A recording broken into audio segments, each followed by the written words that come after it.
Lagi yan kaya si Doming, simula noon pa, nasusuka talaga siya.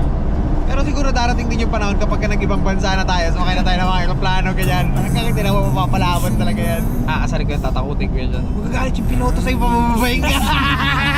Ako talaga balik yan sa kaya lupa. Tumulang kay mama eh. Sabihin mo lang sa akin kung naramdaman mo ha? Daddy, Yes, yes. Doon na lang kaya tayo pumunta doon sa pinunta natin nung nagmansari tayo. yung may malalim na ilog. Pwede, doon na lang tayo ngayon.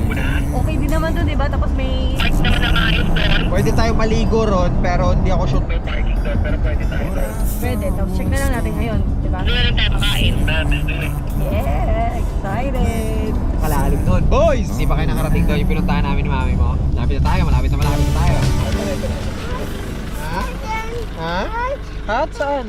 Yan. Suka na. Hot saan hot? Yan. Yung? Camera? Asawa. Hindi naman yung hot eh. Ayaw nga drive? Ayaw niya na daw drive. Si Kuya Ming, bagsak na rin oh. Yan si Stacy oh. Ginugulo siya ni Stacy oh. Okay ka lang? Asus. Okay. Ayaw niya na sakay. Sa hihilo talaga to. Hindi niya lang masabi.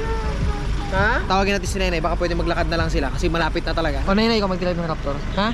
Yan pa baba dyan. Ha? Malaki ba to? Ha? Pwede na ako dito, pero papasok ang malubak. Ano? Alanganin.